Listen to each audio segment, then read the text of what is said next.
अस्सलाम वालेकुम नाज़रीन। प्रोग्राम सियासत और सच के साथ मैं हूं अरसलान खालिद। आज के प्रोग्राम में मैं चाहूँगा हम बात करें इस वक्त जो सूरत हाल जिस तरीके से तब्दील हुई है और अमेरिका और ईरान के दरमियान जहां मामलात को बहुत हद तक सेटल डाउन होता देख रहे थे या समझ रहे थे, और एक मामला ये कि शायद स्पॉइलर का किरदार इसराइल अदा करेगा इस सारे मामले में, लेकिन फिर अचानक से हमने देखा कि हमले दोनों ममालिक की जानिब से एक दूसरे पर किए गए, और कल रात गए यानी कि पाकिस्तान के सुबह के वक्त एक वीडियो भी जारी कर दी गई जो हालिया हमला अमेरिका की जानिब से ईरान की तनसीबात पर किया गया था। बहरीन और कुवैत पर ईरान के हमले हैं, जवाबी हमले, और साथ साथ जो बयानात हैं वो दोबारा से सख्त हो गए। अमेरिकी सदर डोनाल्ड ट्रंप का ये कहना कि 4 मरतबा हमला किया ईरान ने एक बहरी जहाज़ पर, जिसके नतीजे में ये सारी की सारी कार्रवाई हुई। उस हमले का कोई मौक़िफ़ अब तक वाज़ेह तौर पर ईरान की तरफ से सामने नहीं आया कि वो हमला था, वो क्यों था, लेकिन उसका जो जो उसके बदले में जो अमेरिका की तरफ से हमला हुआ उसकी जवाबी हमले ईरान ने बहरहाल कर दिए। और अब कल की खबरें ये थी कि स्ट्रेट ऑफ हुर्मुज़ पर भी कुछ जहाज़ रोक लिए गए हैं, लेकिन आज ईरानी वज़ीर ख़ारजा वाज़ेह तौर पर यह कह रहे हैं कि 30 रोज़ तक मुकम्मल तौर पर जो आबना हुर्मुज़ है उसकी निगरानी ईरान करेगा।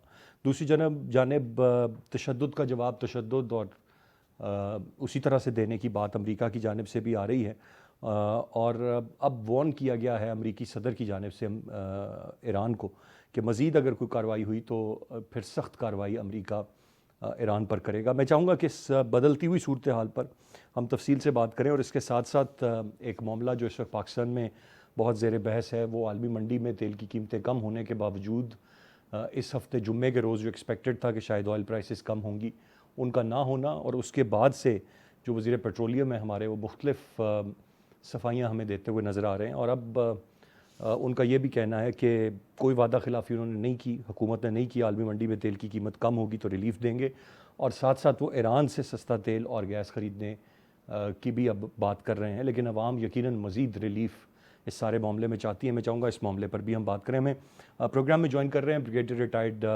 हारिस नवाज़ साहब, डिफेंस एंड सिक्योरिटी एनालिस्ट हैं। अंजा साकिब साहिबा डिफेंस एंड सिक्योरिटी एनालिस्ट हैं, हमारे प्रोग्राम में ज्वाइन कर रही हैं। और सुहेल इकबाल भट्टी साहब सीनियर सहाफ़ी और तजियाकार हैं, प्रोग्राम में हमारे साथ हैं। ब्रिगेड साहब, गुफ्तगू का आगाज़ आपसे करते हुए, सब मामलात बड़ी मुश्किल से जाकर बेहतरी की जानिब बढ़े थे, और फिर अचानक से ये ख़राबी, इतना कोई बड़ा मामला नहीं था लेकिन उसका जवाज़ नहीं दिया, फ़ौरन से ऐसे जैसे तैयार हो। सबसे पहले अमेरिका ईरान पर हमला कर देता है, और हमला भी कोई मामूली नहीं, वो तनसीबात को, फ़ौजी तनसीबात को निशाना बनाते हैं।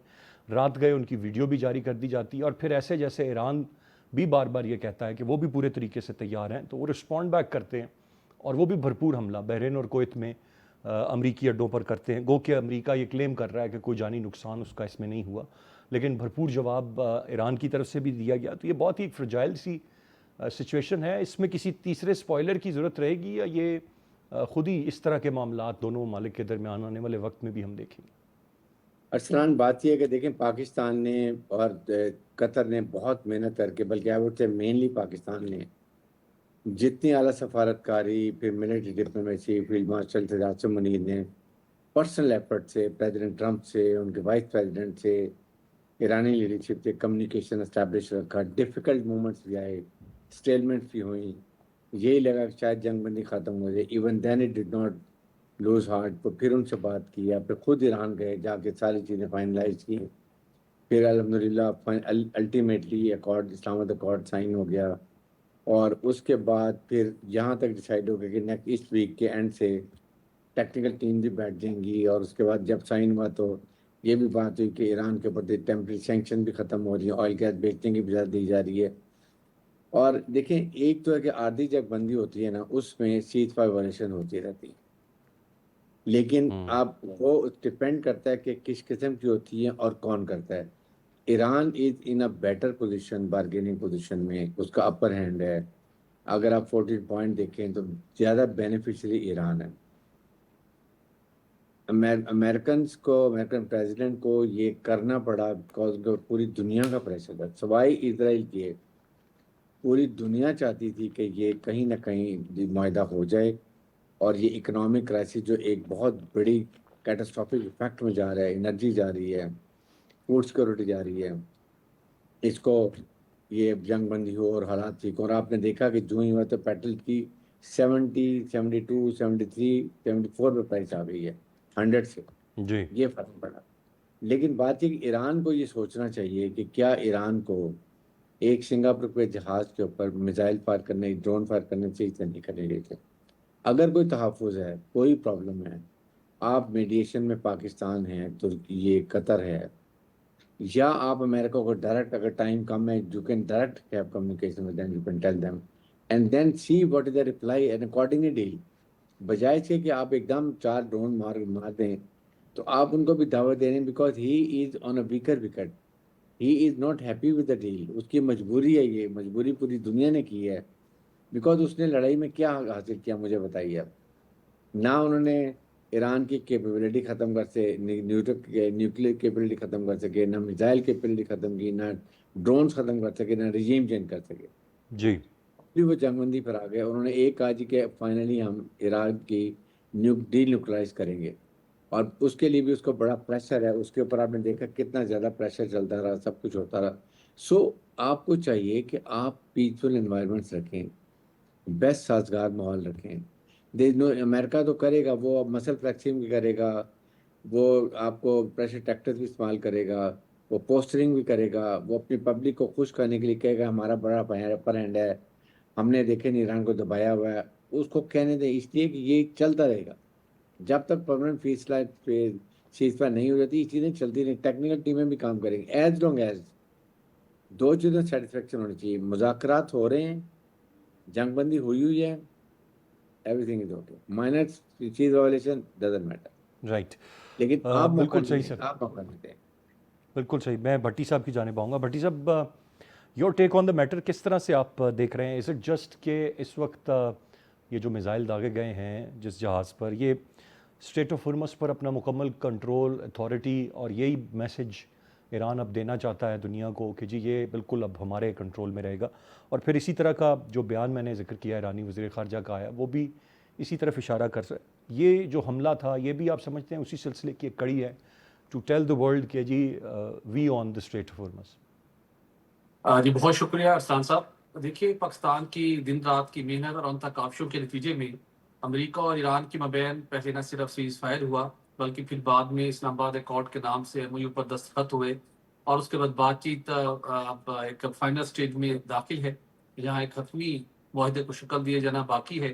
ताहम इस दौरान बहुत से ऐसे टाइम आए, अगर आपको याद हो, बिलखसूस 11 अप्रैल से ऑनवर्ड, जहाँ पे लगता था कि बस सिचुएशन आउट ऑफ कंट्रोल हो चुकी है, हालात दोबारा खराब हो जाएंगे और मामला शायद कंट्रोल नहीं हो पाएंगे। और अमेरिकी सदर डोनाल्ड ट्रंप जो दिन रात ऐसे बयान देते हैं, जो गुज़श्ता शब दोबारा उन्होंने कहा कि वो इस ईरान की जो एक तारीख है, तहजीब है, तो वो ऐसा इकदाम करने पर मजबूर हो सकते हैं जिससे वो सब कुछ मिट भी सकता है। तो पहले भी ये मुश्किल सिचुएशन डेवलप होती रही है और अब दोबारा हुई है, चूंकि हम सब ये एक्सपेक्ट कर रहे थे कि अब ये सीज फायर के बाद जो एक आर्जी सीज फायर था, उसके बाद एक मुस्तकिल जंग बंदी हो चुकी, और एक जो एमओयू था इस्लामाबाद अकॉर्ड के नाम से, वो भी हो चुका, पाबंदियां खत्म हो चुकी और एक कंफर्ट लेवल डेवलप हो गया। लेकिन उसके बावजूद हमें कुछ उन चीज़ों को समझना होगा कि जो लास्ट 4 डेकेड्स के दौरान अमेरिका और ईरान के मबैन बहुत से ऐसे क्रिटिकल एरियाज थे जिनको हल होने में ज़ाहिर है मजीद वक्त लगेगा। और अभी भी सिचुएशन इतनी नॉर्मल नहीं हुई जैसे कि कुछ दिन पहले तक हमें दिखाई दे रही थी। मुझे मेरे ख्याल में अगरचे के इसके ऊपर ब्रिगेडियर साहब ने, हारिस नवाज साहब ने बहुत तफसील के साथ बात की, दिफाई नुक्ता नज़र से उनका एक अपना बहुत गहरा मुताला और विजन भी है। लेकिन मेरी नज़र में अबनाया हुर्मुज़ और लबनान, ये दो ऐसे पॉइंट्स हैं जो बड़े क्रिटिकल पॉइंट्स हैं। जब तक अमेरिका और ईरान के मबैन जो एक हतमी मुआहदा होना है, जिसके अंदर तमाम मामला तय नहीं पा जाते, तो इसके ऊपर परेशानी बनती रहेगी। जितनी अब तक निगोसिएशन हुई है, मामला तय पाए हैं, उसके अंदर अबनाया हुर्मुज़ के हवाले से दोनों फ्रीकैन के मबैन अगर आप नोट करें तो काफ़ी हद तक ना हमें थोड़ा सा कन्फ्यूजन और गैप दिखाई दे रहा है। ईरान अपनाया हुर्मुज़ को अपनी सबसे बड़ी स्ट्रेंथ समझता है। ये वही अपनाया हुर्मुज़ है, जब ईरान ने इसको कामयाब तरीके से बंद किया, तो ये पहली एक ऐसी जंग थी जो हमने पढ़ा कि शायद फर्स्ट वर्ल्ड वॉर में, सेकंड वर्ल्ड वॉर हो, या उसके बाद भी जो जंग हुई है, इवन रशिया और यूक्रेन की जंग थी, इसके असरात पूरी, उन जंगों के असरात पूरी दुनिया तक नहीं थे। उनके असरात उन जंगों के साथ दुनिया के मखसूस कोनों तक रहे हैं। लेकिन जब अपना हुर्मस बंद हुई तो जी। हमने देखा कि पूरी दुनिया उससे मुतासिर हुई। वो मुल्क जो हमलावर था अमेरिका, वहां पर भी लोग बुरी तरह से मुतासिर हुए, महंगाई हुई और वहां से भी आवाजें उठी। तो ये ईरान इसको अपना हुर्मस को अपनी एक बहुत बड़ा अपना एक बार्गेनिंग टूल समझ लें या अपनी स्ट्रेंथ समझता है। और अब वो उस स्ट्रेंथ को जब रियलाइजेशन हुई है तो ईरान अपनी पोजीशन से पीछे हटने को तैयार नहीं है। वो पोजीशन जो कि 27 फरवरी तक थी, ईरान उससे पीछे हटने को तैयार नहीं रहा। ईरान ने अपनी वहां पर जिसे आप कहते हैं कि मॉनिटरिंग, अपनी सुपरविजन, अपना रोल और ज्यादा बढ़ा दिए, जिसके नतीजे में वहां पर जो इससे पहले नॉर्मल कहा ही जा रहा था कि अगर अमेरिका ने निगरानी खत्म कर दी है तो वहां से नॉर्मल आमदोरफ्त होगी। लेकिन ईरान के मुताबिक जो उन्होंने अपने एसओपी सेट किए हैं, वो चाहते हैं कि उनका डेटरेंस कायम रहे। जो कोई वहां से कार्गो गुजरे, उनकी जो उन्होंने जो क्राइटेरिया सेट किया है उसके मुताबिक उनके उनके उनके साथ कम्युनिकेशन भी होनी चाहिए, उनकी सुपरविजन भी होनी चाहिए। किसी को रोकना चाहे वो रुके भी सही।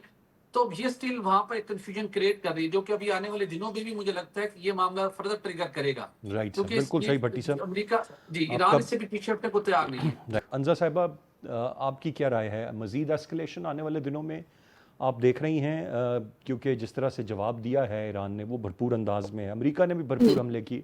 अब इस वक्त डोनाल्ड ट्रंप फिर दोबारा सख्त कार्रवाई की एक वार्निंग दे रहे हैं। डू यू सी आने वाले दिनों में इसकी वायलेशंस इसी तरह से होती रहेंगी, सीज़ फायर की, और हमले कहीं ना कहीं जारी रहेंगे? एंड पैरेलल जिस तरह ब्रिगेड साहब ने भी फरमाया, वो टॉक्स का सिलसिला, जो टेक्निकल लेवल टॉक्स हैं, वो भी साथ साथ चलती रहेंगी।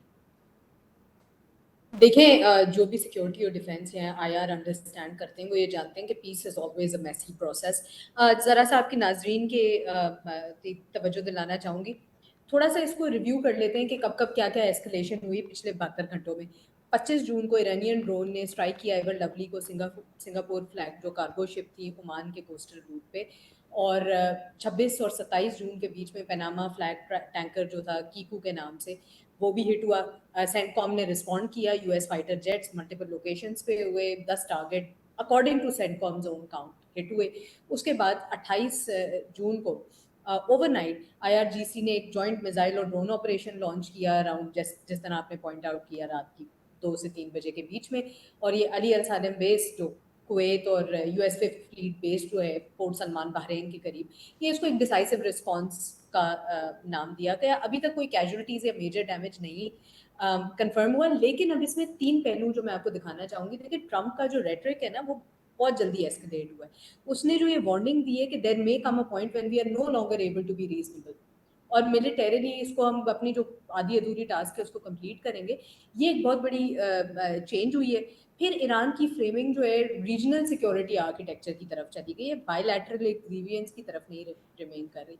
सो ईरान के जो फॉरेन मिनिस्टर हैं अब्बास अरागची, उन्होंने डेफिनेटली ये वाली बात की आवर्स आफ्टर जो कुवैत और बहरीन की स्ट्राइक्स हैं कि भाई अब नया फ्रेमवर्क बनना चाहिए जहाँ सारी countries as a region without the presence और इंटरफेरेंस फ्रॉम एनी एक पर्टिकुलर कंट्री जो कि बाहर है इस रीजन से। वो एक बिल्कुल एक नोटेबल पिवट है। ईरान किस तरह से रीजनल सिक्योरिटी ऑल्टरनेटिव को भी देख रहा है। एक तरह से जो आपने कहा ना जी, वो अगेन अमेरिका की जिस तरह वो एक उसी तरह प्लेबुक है कि कैरेट एंड स्टिक अप्रोच रखेगा। एक जगह रिस्पॉन्स भी चल रहा है मिसाइल और ड्रोन प्रोग्राम के साथ साथ साथ ये भी है कि रीजनली सिक्योरिटी आर्किटेक्चर को किस तरह इस रीजन की कंट्रीज अलाइन की जाए। फिर देखिए, ट्रंप ने बार बार ये भी सजेस्ट किया है कि जी the ceasefire remains in place. अभी भी एक तरह से एक मैनेज कॉन्फ्लिक्ट टाइप की सिचुएशन चल रही है। जिस तरह मैंने बताया, ये एमओयू जो होता है ना जी, हमेशा इट्स नॉट लीगली बाइंडिंग। तो इस 60 डेज के फ्रेमवर्क के अंदर हमें फिलहाल तो 72 घंटे को इतने ज़्यादा इंकरेजिंग नहीं थे।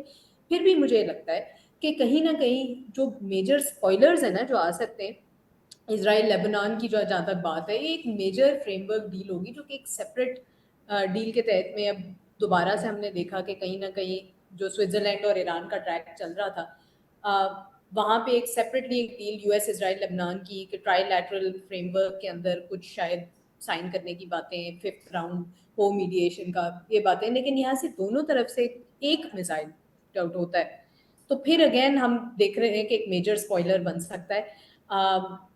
मुझे यहाँ पे एक और चीज़ भी ये लगती है कि जो हिजबुल्लाह की इन्वॉल्वमेंट है, और खासकर जो इजराइल का एक डर्टी टैक्टिक्स इसको मैं कहूँगी, ये एक इस्लामाबाद मेमोरेंडम को डेफिनेटली बहुत बड़ा एक स्पॉइलर बन सकता है। उसमें हालांकि ये मेंशन किया गया है, अगर मैं इसको JCPOA के टाइम से भी कंपेयर करूं, एक जो मेजर डिफरेंस है वो ये कि उस वक्त हमारे पास वेस्टर्न इन्वॉल्वमेंट ज़्यादा थी, यानी कि UK, फ्रांस, जर्मनी एक्सेट्रा। यहाँ पे अब Pakistan is the major mediator, तो हम पे एक ओनस ज़्यादा बढ़ता है कि how will we negotiate this.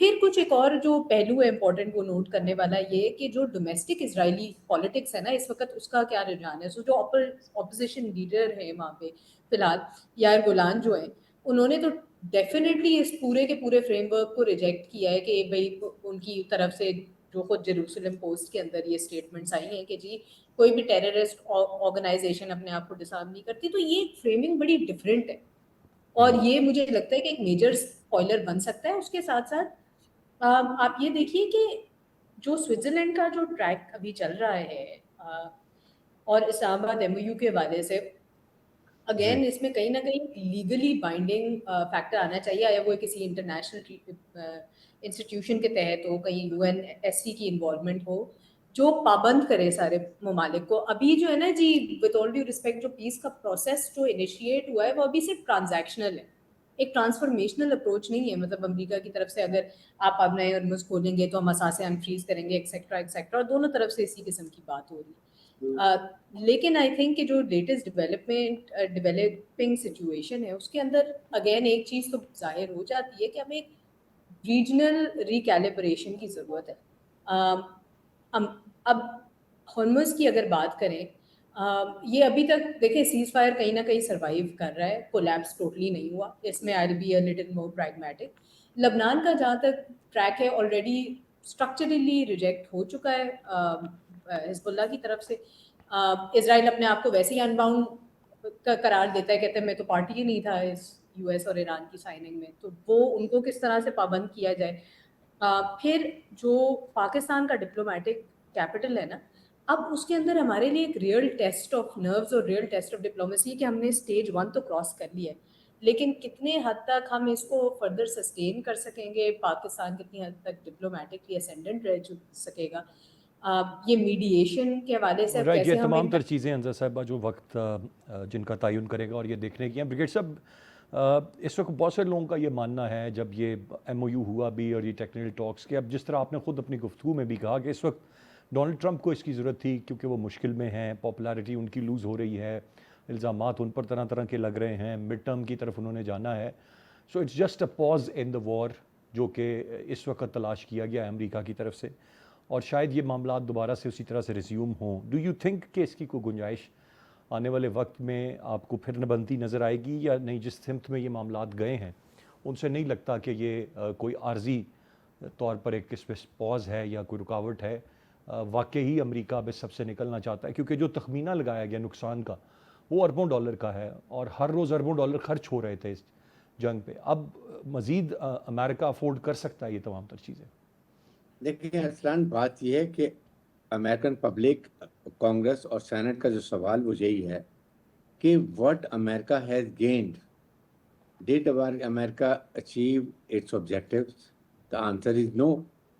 अगर आपने ऑब्जेक्टिव अचीव नहीं किए, आपने अपने ट्रूप्स को भी मरवा लिया, आपने बिलियन डॉलर का नुकसान किया, आपने अपनी रेपुटेशन को स्टेक पे लगाया, अपने आप को एक्सपोज ज़्यादा किया, आपने दुनिया को इकोनॉमिक और एनर्जी क्राइसिस में डाल दिया।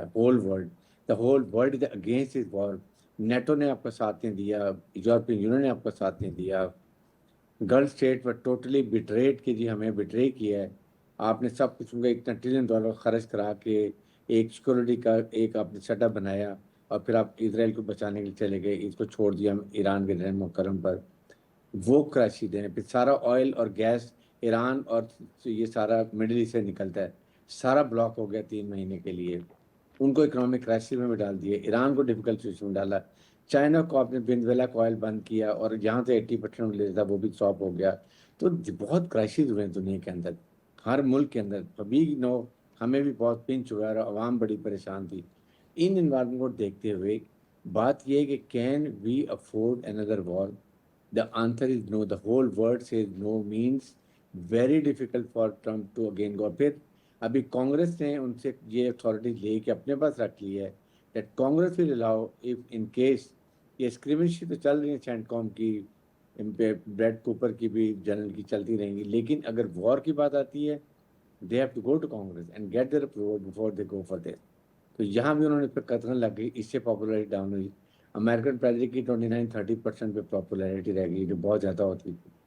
Mid term election are coming, senate और के उसके कांग्रेस के, अवाम खुश नहीं है, डीजल गैस इन्फ्लेशन सब चीज़ें वो देर वेरी सेंसिटिव टू दिस, पूरी दुनिया क्राइसिस में। तो इसलिए इस मौके के ऊपर ये पाकिस्तान ने बड़ा कारनामा किया, इसलिए वो पाकिस्तान की तारीफ भी करते हैं, फील्ड मार्शल की तारीफ भी करते हैं।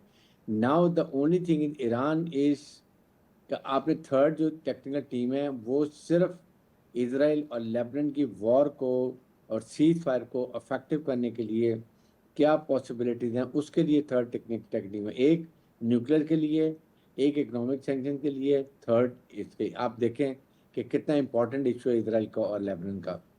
अब उसके बाद ईरान के पास क्या ऑप्शन है अगर ये इशू नहीं सॉल्व होता है। ईरान चाहता है कि ये ख़त्म हो तभी ये मसला हल होगा, नहीं तो वो नहीं करेगा। उसके लिए उसके बार्गेनिंग चिप क्या है, स्ट्रेट ऑफ हॉर्मुज़। इसीलिए उसने अभी ज़रा सी और सख्ती शुरू की है। When Israel was going on Beirut, जाके बमबारी कर रहा है, नुकसान कर रहा है, 25% एरिया पे कब्जा कर लिया, इंपॉर्टेंट एरिया पे सदर्न लेबनान पे कब्जा कर लिया। तो उसके अब वो यही करेगा कि अगर वहाँ डील हो जाती है, लेबनान की जंग बंदी होती है, सब ठीक हो जाता है, strait of Hormuz will be open. Iran doesn't need to have toll tax, economic sanction उठ गई। नंबर 2 एसेट उसको जो रिलीज हो गए। नंबर 3 पूरी दुनिया को अपना ऑयल गैस बेच सकता है, he will lot of money. और उसको लेकिन 300 बिलियन ब्रिगेड डॉलर साहब, ये जो इसराइल वाला फैक्टर है, अगर अमेरिका नहीं अफोर्ड कर सकता, द आंसर इज़ नो, हम में से कोई नहीं चाहता जंग, लेकिन एक इसराइल के जहन पे तो एक जुनून सवार है ना ग्रेटर इसराइल का, वो तो उससे पीछे नहीं हटेगा, वो तो मुसलसल इसी तरह की चीज़ें कर रहा है और शायद आने वाले वक्त में और ज़्यादा करेगा। लेकिन अगर अमेरिका चाहता है तो इसराइल की मजाल नहीं है। इसराइल इज़ अ बगल बच्चा ऑफ अमेरिका का। अमेरिका उसको वेपन देता है, अमेरिका उसको फंडिंग करता है।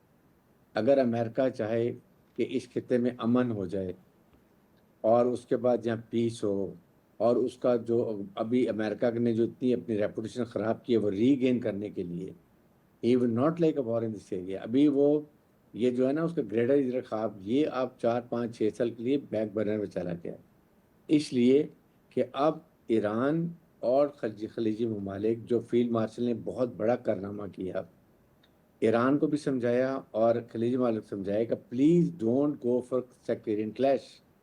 यही इसराइल चाहता है कि आप लड़ें, अपने ऑयल फील्ड गैस फील्ड तबाह कर लें लड़के, और इसराइल का ग्रेटर इसराइल का ख्वाब पूरा हो जाए। तो ये उनको अब समझ आ गई है। Now they are getting close to each other, they realize कि अगर उन्होंने यहाँ पर रहना है, इसराइल को काउंटर करना है, सो ईरान एंड खलीजी ममालिक will have to remain close. इनकी combined security is more important to anything else. और इसके लिए अब ज़ाहिर it will take some time, ये नहीं मैं कहूँगा आज 1 साल में हो जाएगा, because America influence still there. Marco Rubio आया हुआ था ना अभी बहरीन में, वहाँ पर सब खामोश थे, because they can't invite immediately American, तो सब कुछ उनका पैसा सब कुछ वहाँ पर है। So it will take. फिर सेकेंड रीथिंकिंग ये भी आ रही है कि 57 इस्लामिक कंट्रीज, आप पैसा सारा जो ये मिडिल ईस्ट का बाहर चला जाता है, फ्रीज हो जाता है।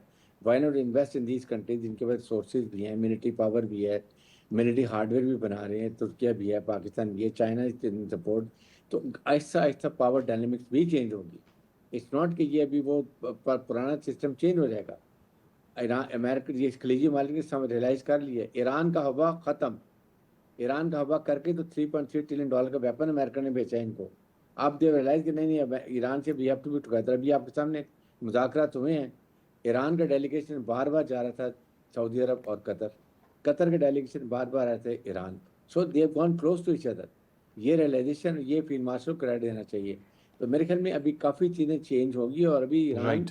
America will not go for war.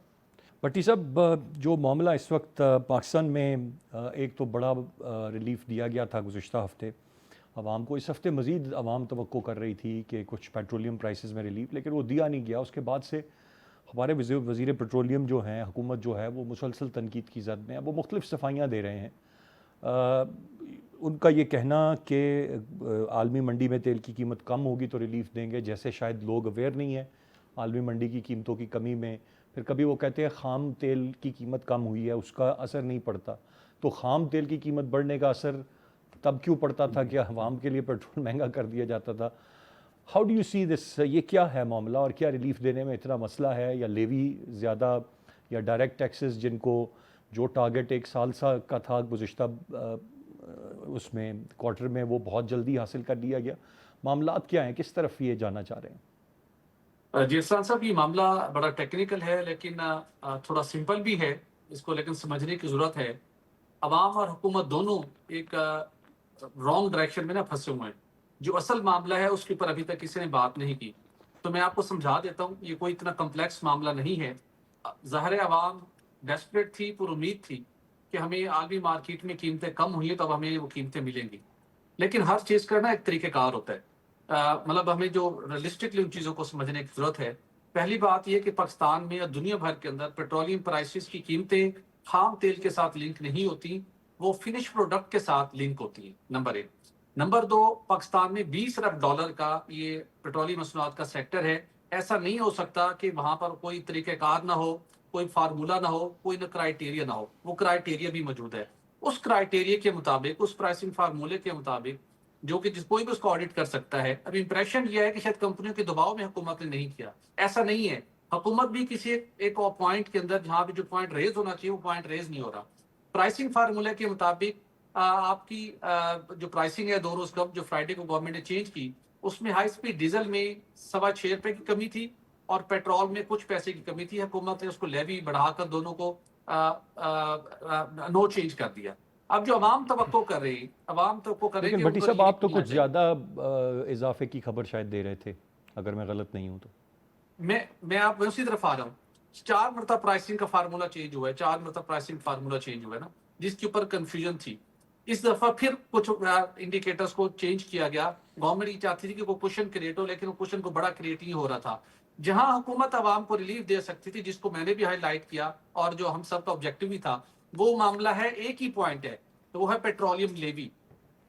Pricing for आलमी मार्केट के मुताबिक जो कीमतें कम हो रही हैं, आने वाले दिनों में भी उसका आपको ग्रेजुअली आपको इम्पैक्ट आएगा।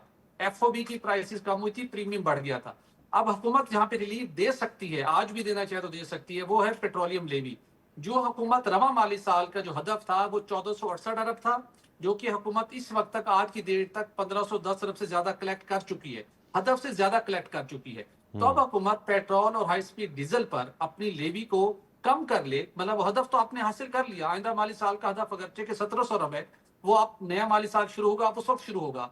तो हुकूमत यहाँ पर 15 रुपए, 20 रुपए, 25, 30, 35 रुपए तक रिलीफ दे सकती थी अपनी पेट्रोलियम लेवी को कम करके। तो इस पॉइंट के ऊपर हुकूमत से क्वेश्चन होना चाहिए। हमने भी क्वेश्चन किया, आने वाले दिनों में भी करेंगे कि जब आपने अपना पेट्रोलियम लेवी का हदफ पूरा कर लिया है, तो अब आप हमें वजीर पेट्रोलियम क्या करते हैं, वो हमें प्लेट्स के अंदर पब्लिश होने वाली प्राइसेस शेयर कर देते हैं। वो ऐसा ही है, वहां पर हमें कुशन नहीं मिलेगा क्योंकि वहां प्रीमियम बढ़ा है। तो जहां पे कुशन है वो पेट्रोलियम लेवी का है। हुकूमत हदफ पूरा कर चुकी। मुझसे कमिटमेंट की गई थी कि मैंने आपसे 1 साल में पाकिस्तान की आवाम से 1468 अरब कलेक्ट करने, वो आप उससे ज्यादा आप कर चुके, 1510 अरब कलेक्ट कर चुके। तो अब काइंडली इस वीक के लिए इनको चाहिए था कि लेवी कम करते तो हम सबको रिलीफ मिल सकता था। अब बात उलझी हुई है प्राइसिंग फार्मूले में। आलमी मार्केट के मुताबिक खाम तेल की कीमतों के साथ, उसका खाम तेल की कीमत का फिर वक्त डायरेक्टली वीकली प्राइसिंग के साथ लिंक नहीं है।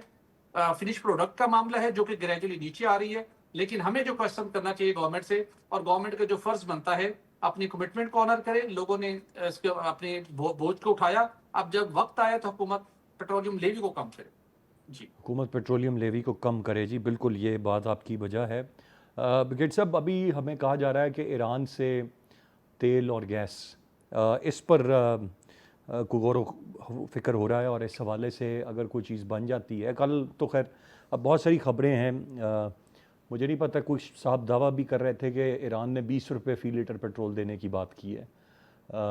मुझे नहीं पता कितना दुरुस्त है, लेकिन ये उनका एक दावा है। इस तरह की बहुत सारी चीज़ें आ रही है, but there is no doubt कि बहुत ज़्यादा सस्ता तेल ईरान से मिल सकता है। और ईरान में ये इस जंग के दौरान भी तेल सस्ता रहा, वैसे भी है। गैस हमारी रिक्वायरमेंट हमेशा पूरी नहीं होती, ख़ास तौर पर सर्दियों में हमें शॉर्टेज रहती है। वो एक बड़ा इंपॉर्टेंट चीज़ है। फिर हमारी सनतों के लिए वो बड़ा एक इंपॉर्टेंट फैक्टर उसका हो सकता है। कितना जल्दी हम ये तमाम तर चीज़ें ईरान के साथ कर सकते हैं और इनका क्या इम्पैक्ट आप देखते हैं?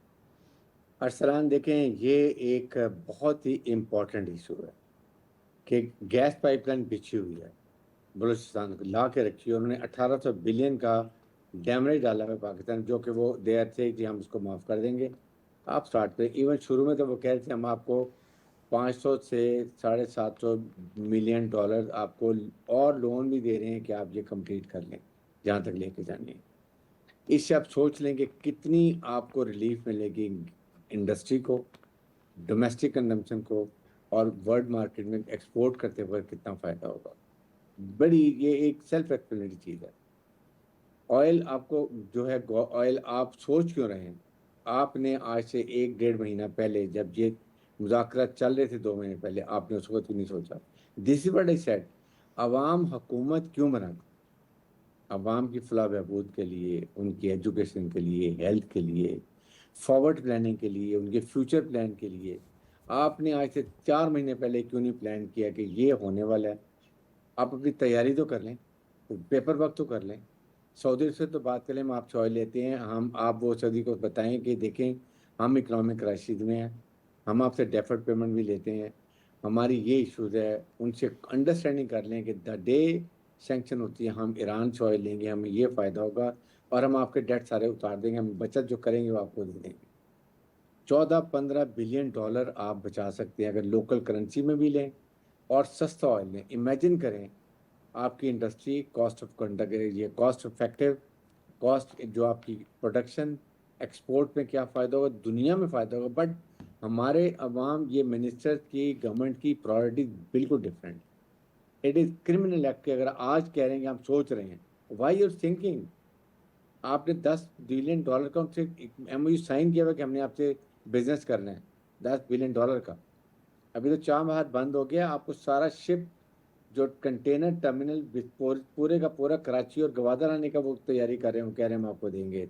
सोचें कितना बड़ा बिजनेस मिलेगा। पूरे साल में जो कराची को और गवादर को मिलता था ना बिजनेस, इसका कंटेनर शिप का आने का, वो आपको 3 महीने में मिला है। सो ये यही तो काम है आपका। और आपका काम क्या है? परवेज फायदे उठाने का तो काम नहीं है ना। ये दिस एडवांटेज आपको सोचना ही नहीं चाहिए। प्लीज इमीडिएटली करें इसके लिए। ईरान इज विलिंग, वो आपसे बहुत अंडर ऑब्लिगेशन है, they want to help you. आप उनसे गुड्स, वहाँ हर चीज़ सस्ती है, वो उनसे ले बलोचिस्तान कराते, बॉर्डर ट्रेड शुरू करें वहाँ पर। ऑयल अभी आपके पास अगर ऑयल सिस्टम है तो ऑन ऑयल टैंकर से लेना शुरू करें, फॉर्मलाइज करें और सिक्योरिटी का अरेंजमेंट करें वहाँ पर, ताकि BLA वाले जो ये TTP वाले वहाँ तंग ना आपको कर सके कोई भी, वो सिस्टम, या BLA ना तंग करे, फिलहाल हिंदुस्तान तंग ना करे, वो सिस्टम अपने सारे ठीक करें। आप सोचने की क्यों बात कर रहे हैं? This is the only survival for Pakistan. Iran is there out of way आपको करेगा। अगर आप 50% में भी प्राइस पे देता है जो वे ईरान को और इंडिया, ये चाइना को और इंडिया को देता है, आपको कहाँ, मुझे बताइए कितना सस्ता पड़ता है? तो ये चीज़ें आप आज सोचेंगे तो कल होंगी। इसलिए इमिडिएटली सैंक्शन भी उठ गई, सब कुछ हो गया। ईरान को बल्कि ज़्यादा मेडिसिन करें कि क्लोज लो, you are benefiting, you are a beneficiary, आपको फ़ायदा हो रहा है, आपके वाहन को मिल रही है, इकोनॉमिक सैंक्शन उठ रही हैं, आपको इकॉनमी रिवाइव होगी, आपको ऑयल और गैस दुनिया को बेचेंगे, बहुत पैसा आ जाएगा, आपके वहाँ को ट्रिकलिंग इफेक्ट जाएगा, तो वो फिर बहुत खुश होंगे, गवर्नमेंट का कॉन्फिडेंस डेवलप होगा, फिर वो न्यूक्लियर कैपेबिलिटी की बात करेंगे, then they will accept it कि हाँ जी वी डोंट वांट न्यूक्लियर, हमें तो ये फ़ायदे हो रहे हैं। There is a way to do thing, but it's not like कि आपके हम सोच रहे हैं। What the hell, why you सोचने की क्या बात है इसके अंदर?